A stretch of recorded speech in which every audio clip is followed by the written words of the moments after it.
Real Men Feel with Andy Grant encourages men to allow and express all of their emotions. Despite what you may have been told, all emotions do serve you. Real Men Feel is committed to engaging in discussions that most men aren't having, but all men can benefit from. All links mentioned in each episode are in the show notes found on the blog at realmenfeel.org. Now let's get to it.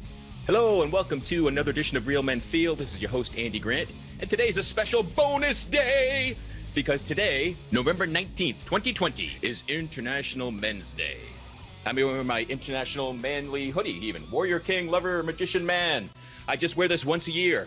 No, I don't. I'm making all this up. I didn't know that International Men's Day was a thing until my guest today, Dannie Snyder, reached out to me and said, "Hey, what are you doing for International Men's Day?" And I went, huh? Because she's doing things for International Men's Day. And I just thought it was really, funny and ironic and odd that a self-described woman and a feminist and an activist reached out to point out to me that, hey, Men's Day is coming up. So Dannie, why do you know about International Men's Day and why do you care? Why do I know? I actually looked it up out of curiosity to see if it was a thing because I knew we had International Women's Day. And there had been some dialogues around toxic masculinity among some of my feminist friends throughout this election period. And I just out of curiosity looked it up and it's a thing. I didn't know it was a thing until recently, and it's a thing. Okay. I think it's more popular in Australia and in Trinidad, but I think it's growing in popularity in the States. Trinidad. That interesting. Was that's where it started. Not where I expected to come out of a hat for. Really, that's where it started. Yeah. All right. Well. Yeah, I'm learning a lot too. Right. I want to make it like Passover. Like next year, we shall celebrate in Trinidad and make the pilgrimage to the Mecca of International Men's Day. Cool. All right. So you discovered that it's a thing. So again, why is it a thing to you? What's the draw? So there was a moment, I don't want to say a trigger moment, but there was definitely a very specific moment this summer, a conversation I had with one of my closest friends. Do you know the song? I'm going to make sure I quote the song title correctly. Do you know the song Short Dick Man? Have you heard of this song before? It's a terrible song. It's a terrible song. And I was with my friend and she was singing this song and I cringed because I kept thinking, if a man wrote a song about a woman, and instead of the words being, I don't want no short dick, it being, I don't want no small boobs or big butt or whatever. I don't know. I don't even want to know. But if I heard a song like that, that would make me feel very insecure. That would make me feministy angry. So when I was having this conversation with my friend, I was like, even though this is an old song from like the 90s, the people are still listening to it. People are still laughing about it. I was like, this is problematic. And it made me want to, particularly because I've been having a lot of conversations recently with some of my male friends about body image. It made me want to do something for them, to be like, this is terrible. I'm a feminist and I think this is terrible. I don't think this is funny. And I want to do something to prove that. So that's kind of what started it. But there's so many other reasons too, other things, other projects I've been working on. I did a piece recently that's going to be in a journal by the University of Munich. It's coming out in January. That piece is about feminism and exploring the term feminist and is it a useful term anymore, to be honest. Also exploring the term womanist. So for the last few months, I've been thinking a lot about gender equality. And I felt like a lot of my feminist friends, especially as I'm meeting more feminists here in Mexico, where machismo is a whole other thing that I'm not very familiar with. I felt like maybe it's because of social media increasing this gap between opposing sides, like it's particularly with the elections. Maybe it's because of that, but whatever the reason is, I feel like this battle of the sexes is increasing, and we're not coming together and having enough of dialogue. We're not practicing empathy enough. So I felt like, why not do a project? I do so many other feminist projects. Why not do a project about men for men, and to particularly invite my feminist colleagues to join in that conversation, especially since there seems to be, I'm learning, there seems to be a lot of silence around gender discrimination towards men. And I'm hesitant to use that term, gender discrimination, because a lot of my feminist friends will be like, no one discriminates against men. There's no sexism against men. That's not a thing. And I'm like, well, let's just at least talk about it. Let's hear both sides. Yeah, that a bit of that reaction is why I was kind of surprised to hear from you. And when you first reached out, I reading the message, and I was waiting for an attack. Right? So how would you define feminism, since you're writing so much about it? What does it mean to you? Oh my God. Oh gosh, I should have been more prepared for that question, because this question makes me nervous. But if I can first point out the attack thing, because one thing that's really interesting is that in these posts I've been doing this week leading up to International Men's Day, not many people are commenting or liking it, but I'm getting private messages about it, mostly from men. And most of the men, I won't say all of them, but a lot of them are making the same argument, that they are always feeling attacked by feminists. And I was like, this is so problematic. But I can see too, like, a lot of feminists feeling attacked by men, right? So it's like, we need to come together and dialogue and practice empathy. I can't stress that enough. Yeah, and that's why I wanted to find out, like, what does it mean to you? Because I'll share some of my attack stories after that too. Right, I would really like to hear that. Okay, so feminism to me, I love this one quote that I feel so bad. I can't remember the name of the woman. She did a show on NPR, and it was a really long time ago. She's an author, and she said, do you like to be in control of your vagina?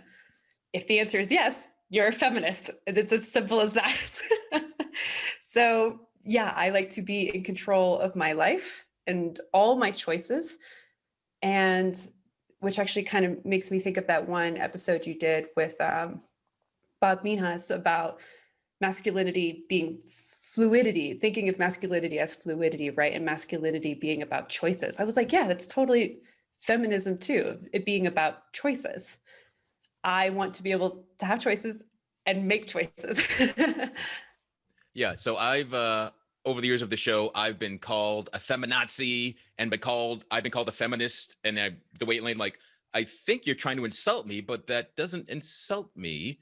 And so to me, I thought feminism meant equality of the sexes, just equal rights. Some seem to believe, the men that feel attacked seem to believe that feminism means female domination over men. Or men are so fearful of losing their domination that they can only imagine that equal's not a thing. And if I'm not dominated, if I'm not dominating, I must be dominated. That's my perception of the guys that feel they're under attack. But you're not in the attack business. You're not of the... No. My work is really, I shouldn't say it's really rooted. It is rooted totally in restorative justice. So I'm all about, okay, so if you're not familiar with what restorative justice is, I come from that field more from like the prison abolition movement and from my work teaching in juvenile detention centers. But I'm also a teacher, and so I'm seeing more restorative justice practices popping up and appearing in school systems, which is great. But it's the idea that when there's an offense that happens, that you take all parties that are involved. So the person who made the offense, the person who was hurt, and I'm always hesitant to use the term victim. I'd rather use the term target, but you would take the target as well as the community at large that's been affected by the crime or the rule breaking. They all come together and they all dialogue and decide collectively, how are we going to deal with this, the aftermath of this, and how are we going to find closure and heal? So it's about like how to deal with shame, how to deal with guilt. how to take responsibility, but definitely vulnerability. It's nurturing empathy, right? So yes, and I think we will see, especially the more schools that involve this or implement this, I should say. And it would be great if we see the prison system implement this too. But I think the more we see people implement this, I think it will change how we talk about gender inequality. But yeah, I agree that feminism should be totally about gender equality for everyone. And if I don't want to put any feminists down, especially after all the private messages that I've been getting lately, putting feminists down. And again, I'm not even sure if feminist is a useful term anymore. I call myself a feminist, but I'm not even sure if I should do that anymore. Like, I feel like maybe I should use the term womanist or something else. I don't know. But I think that if feminists, generally speaking, aren't listening to the men who are expressing the ways that they also struggle with stereotypes, they also struggle with gender roles, the silence that they face around mental health issues and suicide. If we don't listen to them, how are we going to expect them to listen to us? Like, if we want choices, we need to give them choices. And yet, I think that it is also very stereotypical for men to want to dominate each other, right?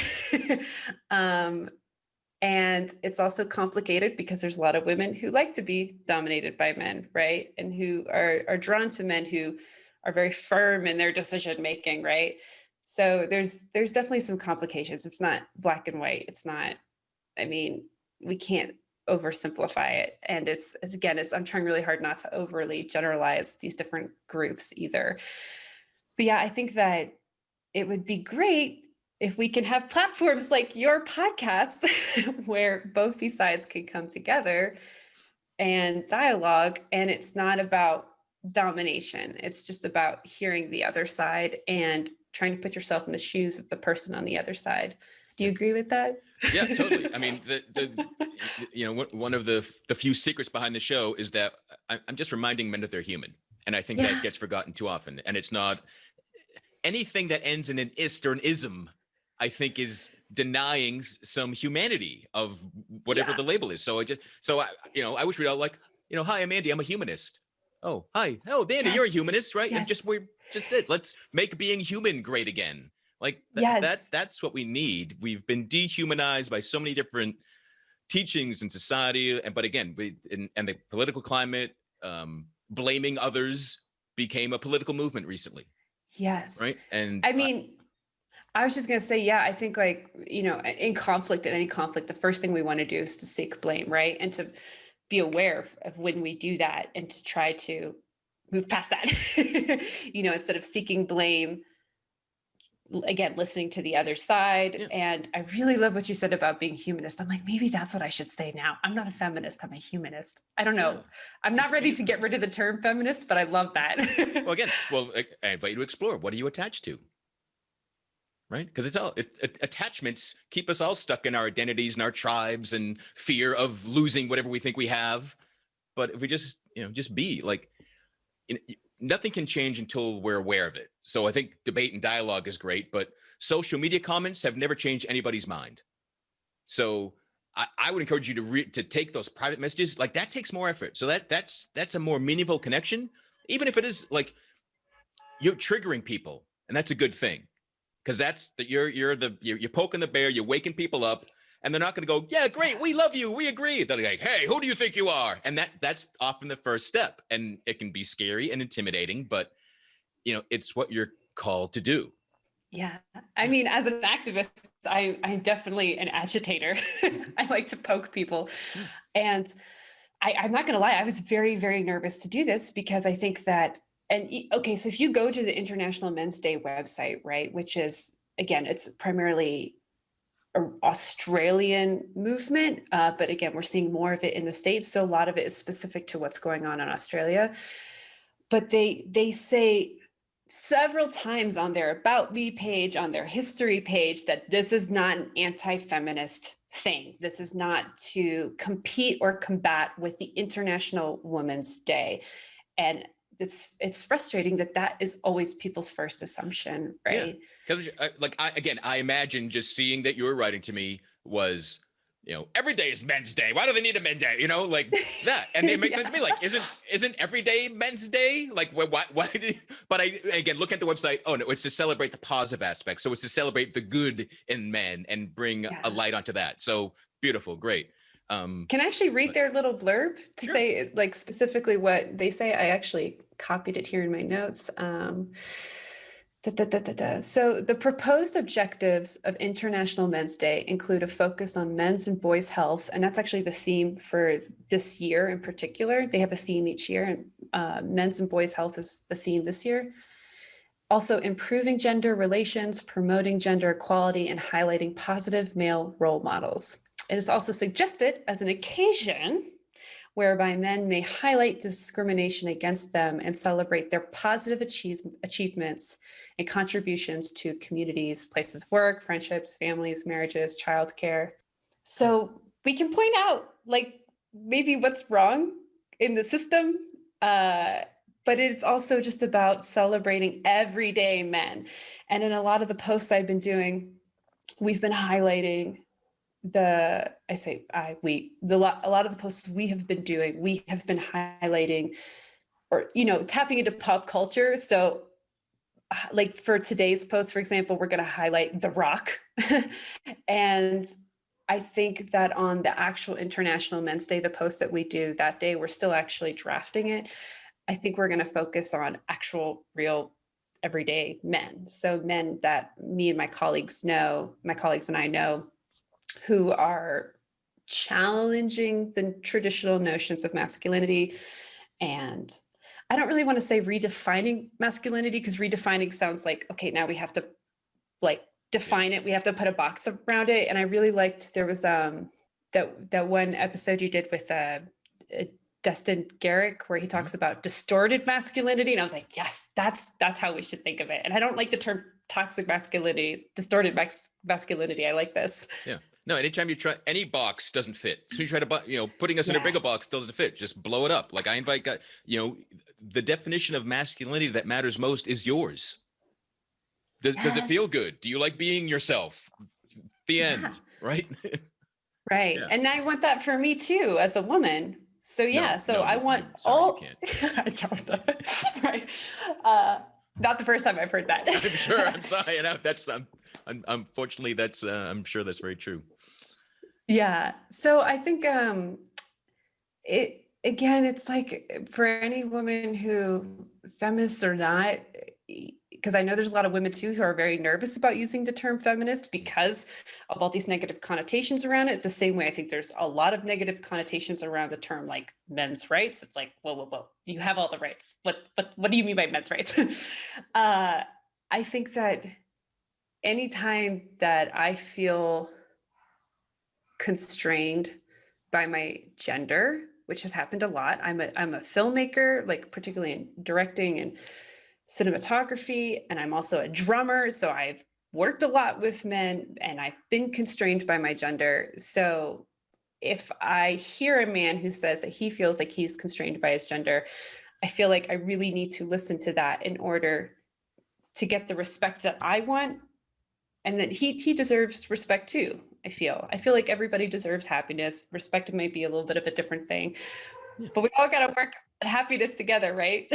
Yeah, we're like humans have a right to be happy. We have a right to be joyous, and too many people have been taught they don't. Yeah, that's what it is. Again, make being human great again. That should be all of our goals. But I do want to say, if The Rock reaches out to you, you got to let me know. He's number one on my wish list. So really, oh, yeah. He has a great story about opening. I mean, I don't say great story. He has many stories. Yeah. About his depression, about his issues with depression during his career, dad, before his career, everything. Yeah, he is my current ideal of masculinity. There's no doubt that he's strong and powerful, but he's also open and vulnerable. Yeah, he hits everything. Yeah. I love The Rock. And so the campaign you've been doing, it's featured Real Men Feel twice. And the other day you had you put me into Fight Club, which is like my favorite movie. I was like, how does she know this? Is it really? Like, oh yeah. Yeah. I thought it was So pretty clever. Let's start a new club. Yeah, let's start a new not fight club. yeah. Yeah. That is very cool. So let's talk about it's been 7 days of a social media campaign. Yes. Today is day 5. Tomorrow's day 6, and we're going to be featuring tomorrow this book, which is great. Don't know if you could see it. The Man They Wanted Me to Be by Jared Yates Sexton. And so we'll be tomorrow focusing more on the personal and social effects of the patriarchy. That's what that book's about. But it's a great story book. He goes into his story, which I love. It's not just like statistics and facts. And then we'll have actual International Men's Day, which I think will be, again, instead of, tapping into pop culture, like you mentioned Fight Club, I talked about The Rock, we've done bunch of different like Shawshank Redemption, bunch of different movies and TV shows. I think that on actual International Men's Day, we're going to highlight people that we know personally. Okay, so November 19th, International Men's Day, and that's the culmination of your campaign. Yes. Great. How? Yes. I mean, it's that work should not stop though. Okay, good. And what does your work for feminism and involving men, for humanism, for whatever it morphs into, what comes after the day after Men's Day for you? So my objective going into this campaign was to try to increase dialogue, particularly between feminists and men. And right now I'm still struggling to get that dialogue to happen, but I was also hoping to gain more attention from the media to talk about the need for this dialogue. So I'm going to keep pursuing that. It's just hard because right now activists have a lot going on right now. I'm also involved with the Free the Vaccine campaign, and I'm still doing stuff with prison abolition movement and Black Lives Matter. So there's a lot going on right now. So I need to figure out when are the best points to implement tactics to really be effective. But the objective will not stop after International Men's Day. I want to keep pushing this. And again, I have this poem that's coming out. Here, I can actually give you a glimpse of it. This journal that I did, it's like a poetic collage about feminism that's coming out in January. So at least like through January, I want to decide what are going to be this next scaffold of tactics leading up to that. And again, how to still get media attention. That's hard, especially right now. The media is very very focused on vaccines and elections, and that's totally fair. So it's actually International Men's Day is really badly timed this year, but maybe we could figure out a way to reflect back on it like in January or who knows. So is there a best way for someone to keep track of all the things you're up to? Yes, find me on Instagram at Dannie Snyder, and I spell Dannie weird, Dannie Snyder, Snyder.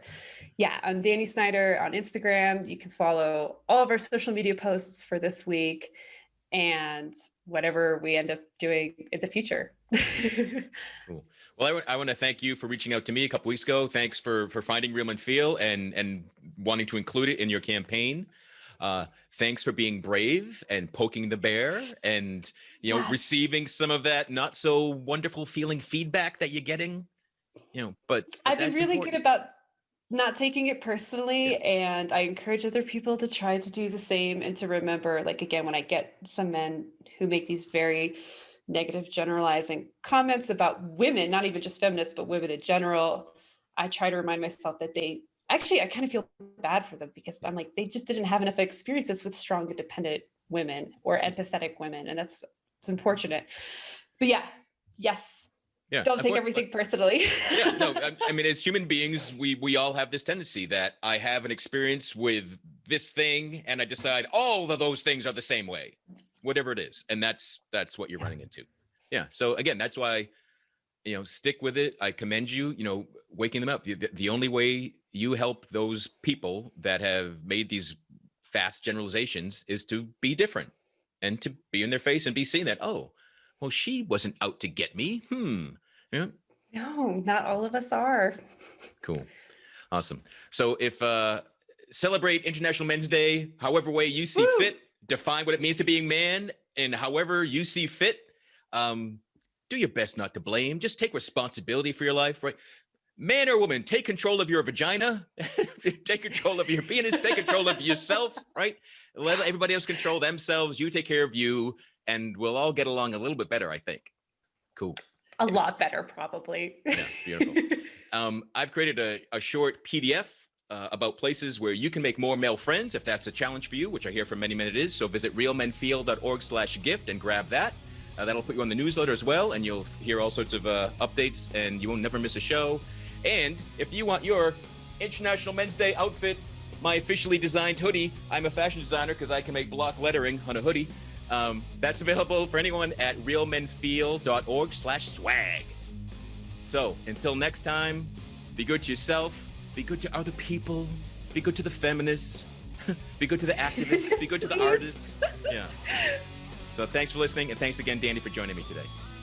Thank you for listening to Real Men Feel. Contact us at realmenfeel@gmail.com. Learn more about author, coach, and healer Andy Grant at theandygrant.com. If you enjoyed this episode, it would help us greatly if you gave a review wherever you are listening right now. It takes less than a minute and helps other people discover Real Men Feel.